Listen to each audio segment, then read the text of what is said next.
మంచి పరిపాలన సాధించారు. అందుకే మేము అడుగుతా ఉన్నాం. మేము 2019 నుంచి 2024 వరకు మంచి చేస్తేనే ఓటే పడుతా ఉన్నాం. మేము జగన్మోహన్ రెడ్డి గారి పరిపాలన కొనసాగిస్తాము. జగన్మోహన్ రెడ్డి గారు ఇచ్చే సంక్షేమ కార్యక్రమాలను మేము ఇస్తాము.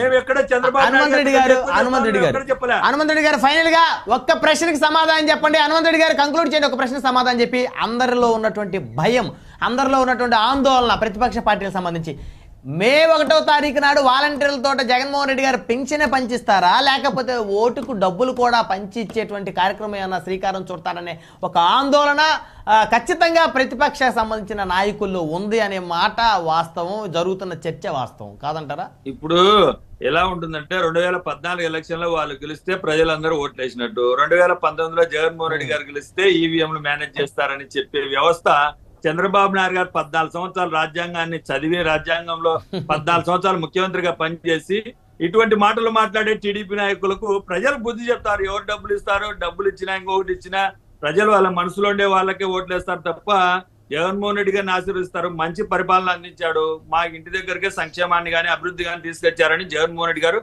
మేము చెప్పుకుంటున్నాం. మేము చేయలేదనే అంశాన్ని వాళ్ళ ప్రజలకు చెప్పుకొని ఓట్లు అడగమని అంటున్నా. 14 సంవత్సరాల్లో ఆయన ముఖ్యమంత్రిగా ఎలగబట్టింది ఏందో, లేకుంటే ఈ రాష్ట్ర చేసిన మంచి ఏందో చెప్పుకొని ఓట్లు అడగమని చెప్తా ఉన్నాం. జగన్మోహన్ రెడ్డి గారి పరిపాలన నేను కొనసాగిస్తాను. జగన్మోహన్ రెడ్డి గారు ఇంత ముందు చేస్తా ఉంటే శ్రీలంక, మలేషియా అవుతాదని చెప్పిన చంద్రబాబు నాయుడు గారు ఈరోజు జగన్మోహన్ రెడ్డి గారి కంటే ఎక్కువ ఇస్తానని ఏ విధంగా చెప్తున్నాడు? ఏంటంటే ఏదో మరి ఆయన డబ్బులు సృష్టిస్తాడంట. డబ్బులు సృష్టించేవాడు నువ్వు ఇంతకుముందు ఎందుకు సృష్టించలేకపోయావు? ఇంతకుముందు ఎందుకు అప్పుల పాలు చేస్తావు ఆంధ్రప్రదేశ్ నువ్వు 2004 దీపై నాటికి హనుమంత్ రెడ్డి గారు సమయం లేదు, దయచేసి ఆగండి, సమయం లేదు. విజయ్ గారు, నిజం చెప్పులేసుకునే లోపు అబద్ధం ప్రపంచాన్ని చుట్టేసిందంట.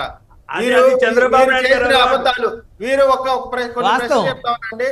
రాజశేఖర రెడ్డి గారి బిడ్డని షర్మిలా గారిని అసభ్య పదజాలంతో దూషించడాన్ని సమర్థిస్తున్నటువంటి వైఎస్ఆర్ కాంగ్రెస్ పార్టీని ప్రజలు గమనిస్తా ఉన్నారు. ఈ రోజు వరకు వృద్ధులకు పెన్షన్లకు సంబంధించి పవన్ కళ్యాణ్ గారు కానీ, చంద్రబాబు నాయుడు గారు కానీ అటు ఈసీకి ఇటు క్యాడర్కి, ఈసీకి ఏమో ఇంటికి పంపించమని, క్యాడర్కి ఏమో వాళ్ళు వృద్ధులు సచివాలయాల దగ్గరికి వెళ్తున్నారు కాబట్టి వారికి అండగా ఉండమని, వారి ప్రయాణానికి సంబంధించిన విషయాల్లో తోడుండమని, వారిని జాగ్రత్తగా ఇంటికి తీసుకెళ్లమని, పెన్షన్ తీసుకునేలాగా హెల్ప్ చేయమని చెప్తున్నారు. వైఎస్ఆర్ కాంగ్రెస్ పార్టీకి సంబంధించిన ఒక్క నాయకుడు అన్నా సరే వాళ్ళ క్యాడర్కి కానీ, ఎన్నికల కమిషన్ కానీ, చీఫ్ సెక్రటరీ కానీ ఒక్క వినతి పత్రం వృద్ధుల పెన్షన్ సంబంధించి చేశారా? కేవలం శవ రాజకీయాలు మాత్రమే చేస్తున్నటువంటి ఈ వైఎస్ఆర్ కాంగ్రెస్ పార్టీని ప్రజలు గమనిస్తా ఉన్నారు. వాళ్ళ కార్యక్రమాలు చేస్తే రెచ్చగొట్టేది ఎవరు? కూటమి మీదకి ఇదంతా కూటమి నాయకులే చేస్తున్నారు, రెచ్చగొట్టే వాళ్ళు ఉన్నారు కదా. మాకు చంద్రబాబు నాయుడు గారు ఇంకొకరు చెప్పాల్సి వస్తున్నాం. మాకు మానవత ఉంది కాబట్టి మేము ఏం చేయాలో మాకు తెలుసు అంటున్నాం. ఎవరో చంద్రబాబు నాయుడు గారు, పవన్ కళ్యాణ్ గారు చెప్పాలా? వైఎస్ఆర్ కాంగ్రెస్ పార్టీ నాయకులకు మానవత ఉంది కాబట్టి తీసుకెళ్తాం. మాకు ఎవరో చెప్పాల్సి అవసరం. మీరు చెప్తేనే చేస్తారు, మీరు మీ నాయకులు చెప్తేనే చేస్తారు. మా నాయకులు చెప్పకుండా ప్రజలకు మంచి చేయాలని మా మనసులో అధికారంలో ఉన్నప్పుడు ఎందుకు వాలంటీర్ వ్యవస్థ? మీరు అధికారంలో ఉన్నప్పుడు అంటే మీకు మంచి చేయాలని అధికారంలో ఉంది కదా.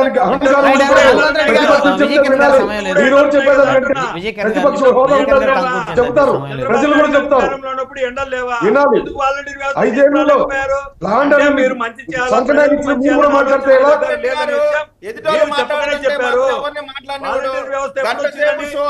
వాలంటీర్ వ్యవస్థ ఎప్పుడు వచ్చిందండి? విజయ్ కిరణ్ గారు, హనుమంత్ రెడ్డి గారు దయచేసి ఆగాలి, సమయం లేదు, దయచేసి ఆగాలి.